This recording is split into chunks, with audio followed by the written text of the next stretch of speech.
Welcome back to Narrations. Tonight's story is about music, purpose, and what it really means to be alive.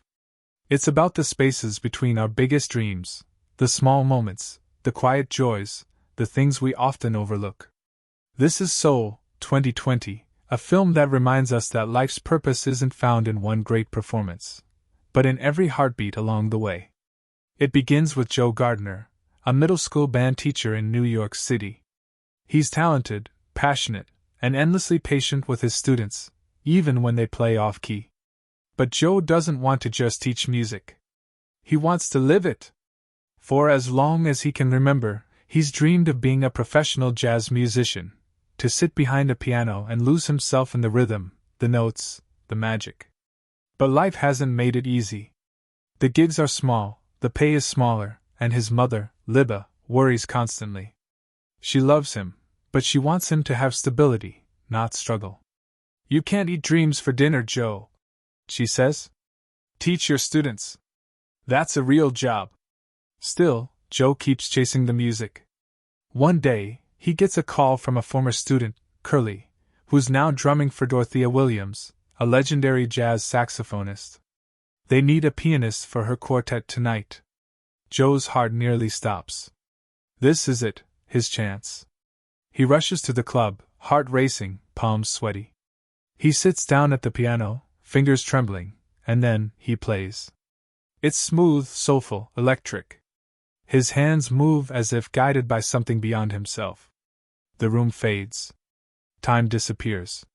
He's in the zone, that place where talent and purpose collide. When he finishes, Dorothea nods, impressed.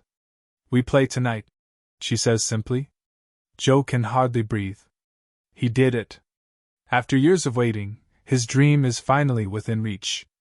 He walks through the streets of New York in a daze, smiling, skipping, floating. The world feels brighter, bigger. For once, everything is perfect. And then, just like that, he falls. A single step. A manhole. Darkness. When Joe opens his eyes, he's no longer in New York. He's on a glowing blue path, surrounded by souls, small, soft, light-filled beings all floating toward a massive white light in the distance. A sign reads, "The Great Beyond." Joe panics. No, not yet. I have a gig tonight." But no one listens. The souls are calm, peaceful, ready to move on. Joe, on the other hand, is not. He runs the other way, desperate to escape his fate.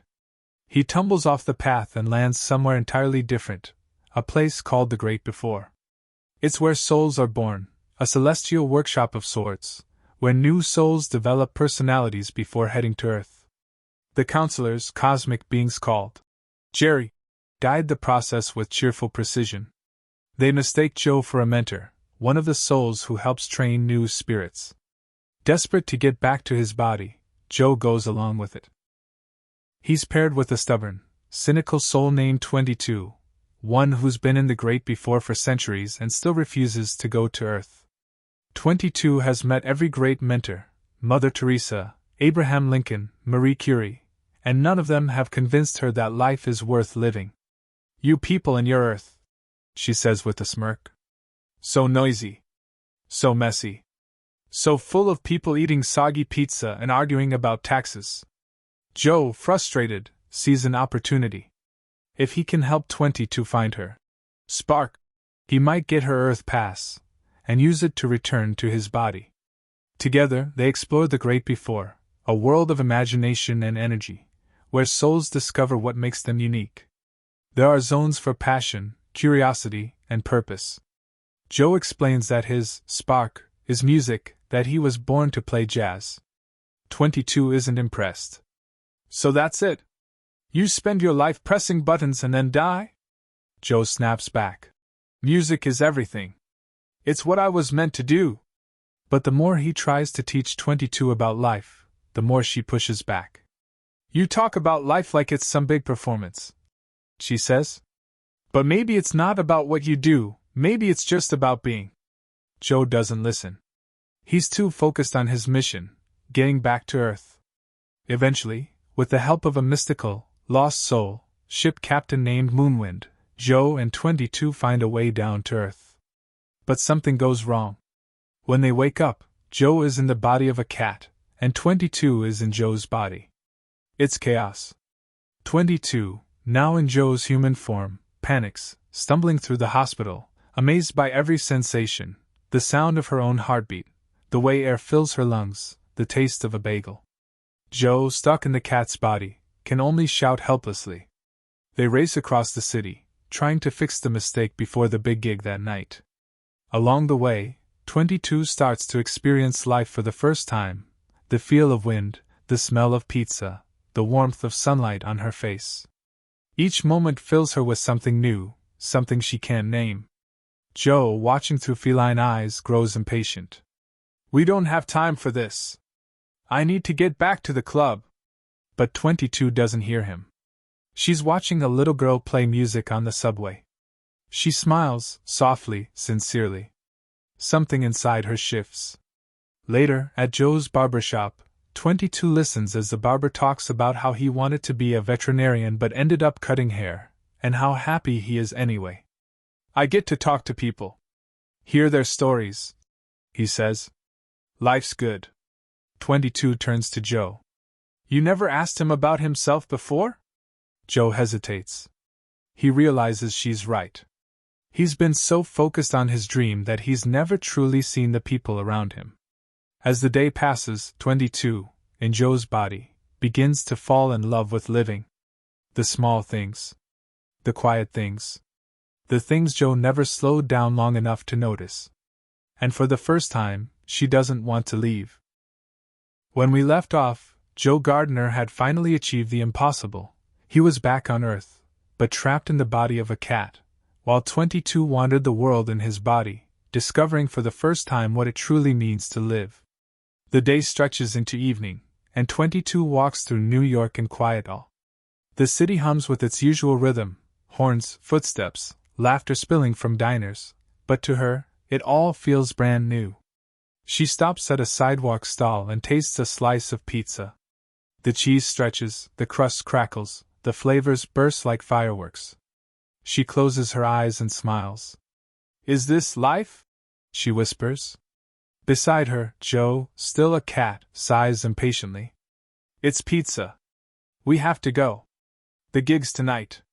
But she's not listening. The air smells like roasted chestnuts and rain. She watches leaves swirl across the pavement, landing softly at her feet. There's no grand music or message, just the rhythm of existence. And for the first time, she feels enough. Later, as the sun sets, they find a quiet bench. A street musician plays softly nearby. 22 looks up at the sky, where streaks of orange fade into blue. "I never knew it could feel like this," she says. Joe looks at her, at himself, and something stirs in him too. He's seeing life through her eyes now. When they finally reach his apartment, Joe's mother is there, Libba, sewing as always, worry etched across her face. She scolds him for risking everything for another gig, for never being satisfied. "You can't chase dreams forever," she says. "You've got to live, Joe." But the words hit differently this time. 22, speaking through Joe's voice, answers softly, "Maybe living is the dream." His mother looks up, surprised. Something in her expression softens. She hugs him, a small, quiet embrace that feels like forgiveness. Time moves quickly after that. Moonwind, the spiritual sailor, helps them switch back. Joe returns to his body, 22 back to her soul form. But now, everything has changed. 22 hesitates as the Earth portal opens, the swirling light that will carry her down to life. She turns to Joe. "What if I'm not good at living?" she whispers. Joe smiles. "You won't know until you try." She looks at him for a long moment, then reaches out her tiny hand. "Thank you for helping me find my spark." He nods. "Thank you for reminding me of mine."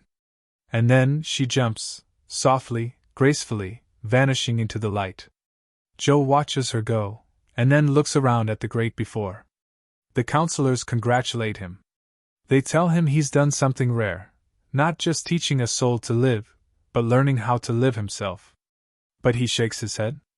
I don't deserve to go back. I wasted my life chasing one thing. Jerry smiles. No soul is wasted, Joe Gardner. The spark isn't your purpose. It's your willingness to be alive. Joe closes his eyes. He thinks of his mother's hands, the laughter of his students, 22 tasting pizza, the wind through the subway vents, the feel of piano keys beneath his fingers. And suddenly it all makes sense. The light surrounds him again, soft, golden, full of peace. And then, he wakes up. He gasps for air, sitting upright on his own couch. The morning light spills through the window.